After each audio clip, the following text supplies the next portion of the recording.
Canada is projected to be the worst performing advanced economy over the next 4 decades. I'm Marco Perry. Welcome to the Perry Platform.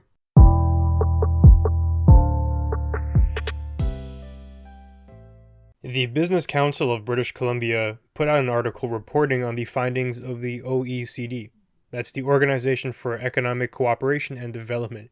And they predict that Canada will be the worst performing advanced economy over the next 4 decades, and that's based on a variety of metrics. Many of these calculations have to do with things like growth, and I'll put a first caveat here. Economic growth isn't the be-all, end-all. Once an economy is already established as one of the top in the world, like Canada is, your growth rates typically tend to stagnate a little bit. They should still be on the upward trend, but when you compare it to a developing country like India or China as of not so late, those growth rates would typically be higher just because they have a lot of room to improve. And also, the OECD has put out a variety of claims throughout the years, and many of them have proved to be wrong. It's possible that Canada will do something innovative and improve our economic rankings and all that good stuff, but there are some fair points for us to discuss today in this article. I think it's safe to say if that things do not change, more likely than not, Canada probably will be a poor performing advanced economy. Supposedly, our national growth strategy is based on a couple of iffy pillars. First of all, the federal government is trying to put out accommodative monetary policy to support interest-sensitive sectors of the economy, like credit, housing investment, and durable goods consumption. So what's that mean? That was taken straight out of the article here. Well, monetary policy is simply the ways in which you alter the amount of money in circulation in an economy. And typically, that's done through things like interest rate inflation or deflation. So if we want more money circulating in the economy, we'll make interest rates lower. Why? Well, people will go borrow money and buy things with it, like housing or durable goods, cars, whatever. If interest rates are high and we ratchet them up, well, there'll be a contraction. It'll be too expensive for people to go out and make those purchases. Reportedly, Canada is too fixated on these interest-sensitive sectors of an economy, and they don't spell out a bright future. Things like housing. When your economic success is tied to something like that, and other countries are becoming known for things like tech and manufacturing, and things like that, sectors of the future, you begin to look as not such an appealing investment option. You look like a country who is lagging a bit in that regard.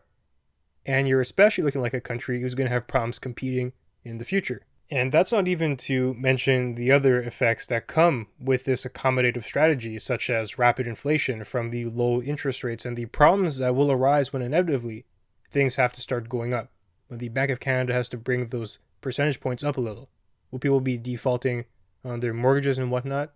It's possible. If I was starting a country from scratch today, and I had to pick key sectors to focus on, key sectors to put investment and prioritize building an economy around, it definitely wouldn't be these interest-sensitive fields like housing and stuff like that.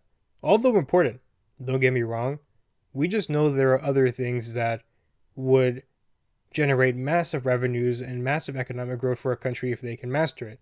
I'm talking things like AI, things like tech, even manufacturing in certain countries. Now, in Canada, that'd be a problem due to the relatively high wages we pay. So producing an attractive manufacturing global hub, that's questionable. But other things like tech, certainly doable. And I look to countries like America as great examples of that. The likes of Facebook or Meta now. You got Uber, you got Amazon. All these crazy, innovative companies and ideas, and many of these have global reach.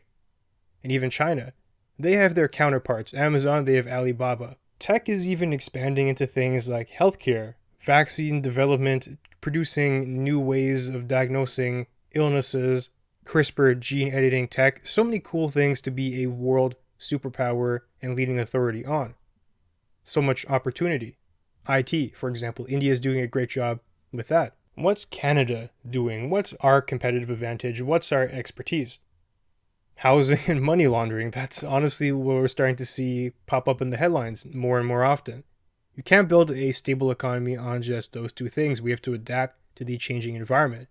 If you want to be better than last place in the hierarchy of advanced economies, you have to get with the times. Now, from the article, another pillar that the Canadian government is focusing on, maybe to their detriment, is an expansive fiscal policy guided by short-term guardrails and lacking a long-term fiscal anchor. So we talk about monetary policy, typically controlled by the central bank.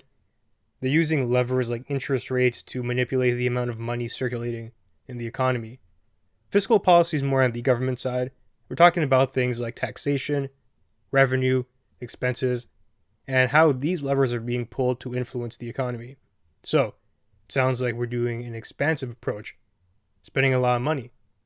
And this is guided by short-term goals, but long-term, what are we tying this spending to? What are we trying to do? There are many cool projects that the government could be funding right now, such as investment in those key sectors we talked about before.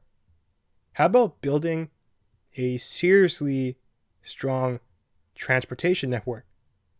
It's often that we forget Canada is the second largest country in the world.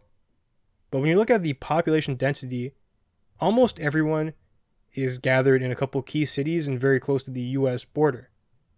The further north you go, it becomes very barren very quickly. Better transportation could alleviate that. I know in Japan they have something like that figured out, where you have a hub like Tokyo, but the subway network is so expansive, so vast that people in Yokohama have no problem traveling into Tokyo. But without that infrastructure, Yokohama would be a problem. You couldn't get to where you have to go. There wouldn't be incentive for companies to build, businesses to relocate. That'd be something to look into. Our government is spending a ton of money, especially with COVID as of late, but the long-term vision hasn't clearly been identified. What are we spending for? What are we spending towards? What are we trying to build? Questions that have to be asked and have to be answered. Now, the next point from the article is that Canada is very keen on things like a record immigration level because they want to expand the labor supply. And here things get iffy once again. The labor supply. What kind of jobs are we talking about? Tim Hortons cashier? Not so ideal. Bringing in top talent from around the world to grow things like our IT, our tech, our healthcare, our innovation, our scientific fields? Yes, we want that, but there are also other things to consider, other factors that come into play here, like, as we talked about, the congregation of everyone to a couple of key cities, not making use of the land that we have in Canada. What's going to happen to things like housing when the demand starts to outpace supply? What about jobs for Canadians? What about Canadians who are not qualified to do the jobs that we have to look abroad to get people for? That's actually another big problem. It speaks to our education system and the lack of alignment between that and the actual labor market. In many instances, very technical, precise jobs have to be outsourced because we just don't have the talent here in Canada to take part in that.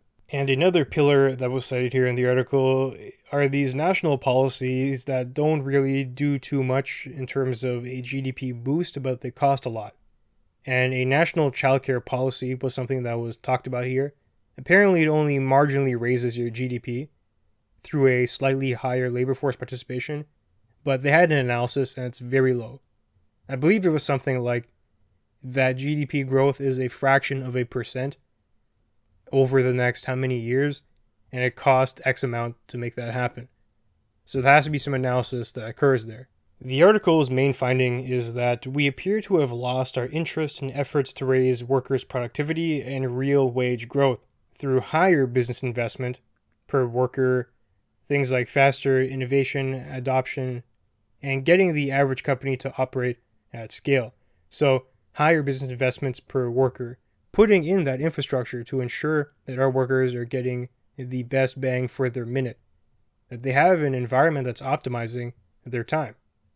A faster innovation adoption, definitely. When there's emerging tech, are we the first ones trying it out, trying to see how we can implement it, or are we waiting? Are we last in line to make that happen? Are we the ones creating that innovation? And getting the average company to operate at scale, it's a big one. As we talked about in America, lots of these companies have the proper supports, whether it's venture capital or through their banking system, to expand.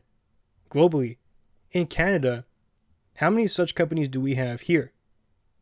Maybe operating globally at scale is a bigger picture, but how about even operating across the nation? Even that's difficult to find. In America, tons of options. Canada, we seem to be lacking in that regard. Maybe it's a financial issue, maybe it's an incentive issue, maybe it's a cultural issue, but it's something that has to be looked at. We need more competitive firms. Canada's real GDP per capita grew by about 0.8% per year from the time period of 2007 to 2020. And that ranks us in the third quartile among advanced countries, so not that good. And we're projected to continue that slip. As we've said, we're projected to be last, actually, over the next couple decades here. Now, if I had to concoct some recommendations off the top of my head right here, there are a couple of things I'd focus on. The first is Canadian talent. The second is government investment, and the third is environment. So, starting with talent, it's a major problem that we have called brain drain, where we've cultivated and invested in students in Canada, paying for their education through high school, getting them into our top institutions, but once they graduate, they realize that they can make way more money somewhere like in America. They can work for, I'm sorry to say this, but way better companies too. So what do? They move. And all that investment, all that knowledge, all that talent starts to seep out. Now, of course, it doesn't happen to every student. There are many who want to stay for other reasons like family, like the Canadian culture, but there's still a drain. There's still a hole there that has to be plugged. And the ways in which we combat that is through the factors we identified. Better firms, better compensation. And these two things go hand in hand. As we've talked about, there are global giants operating in America. Facebook, Amazon, Uber, Twitter, Netflix, and there's more and more popping up all the time. They have a very competitive VC landscape. In Canada, what do you have really? Shopify? After that, the list thins out really quick. Now I'll jump for a second from the people talent cultivation to the government investment. We need to put more money into things like tech. We need to put more money into things like venture capital and funding companies that have potential. And further, we have to reduce the foreign VCs and buyouts who come here poaching. Let's say we do manage to get a Canadian company off of the ground looking very attractive. We've succeeded in that regard, but then what's going to happen? They end up getting bought out by American firms, whether it's a bigger company like Microsoft or Google buying out these developing tech firms in Canada, or VCs from abroad coming in, investing, and taking control. We have to keep that control and those HQs and those founders in the picture in Canada. So it's clearly not just a simple matter of pouring all of our resources into technology development. There's also something to consider from the financial perspective, making sure our financial services are sound in Canada and that founders have a reason to stay here. Now, maybe you have to do a negative incentive like putting on greater taxes on companies who sell out to foreign firms and whatnot. One way or another, these are things that have to be looked at.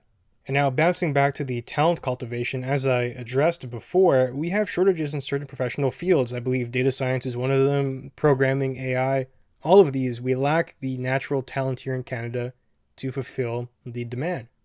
So we're forced to outsource, and that's a problem. We have to align the education system with the current demands of the market. Perhaps this calls for a reimagination of education at the elementary and high school level, and better promotion of the most popular programs, at least when it comes to job prospects, at the university and college level.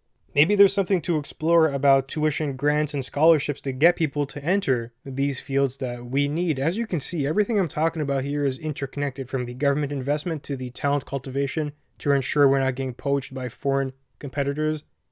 It's a big picture plan. And I do agree with the article. It seems like the government isn't thinking about this, or at the very least they've lost interest. And they're forsaking the future for short-term goals. They're putting money into things that are not going to make us an economic powerhouse. Even something so obvious as the terrible land utilization that we have currently in Canada is not something that's talked about ever. How are we going to take advantage of the fact that we are the second largest country in the world by area? We have all this opportunity, but very little investment and very little thinking is going towards that. Instead, we're caught up in more nonsensical issues, and that's another cultural problem about priorities. There is a certain wake-up call that has to happen at the level of the government and another at the societal level. Once the societal voices start speaking up about the things that they care about and things that they want to see, that are truly relevant to keeping Canada in a dominant position in the world, then the government might have to change their tune. But while citizens are harping about things like the culture wars and identity politics, the government's going to reflect that. I've heard the saying that politics is downstream of culture. Let's change the culture in Canada. Let's get serious about remaining competitive. Let's get serious about the economy. And let's see what the government will do in response to that. Not all the blame can be cast on Trudeau. The power is, after all, in our hands as the citizenry. We have to have our voice heard, and we have to have an intelligent thinking process behind the voice, behind the noises that we do make. So with that, it now brings us to the end of our conversation for today. If you enjoyed the content, be sure to leave a review and share. That'll help us grow. And you can find me online at perryplatform.org and on social media at perryplatform. Thanks for joining me, and I'll see you soon.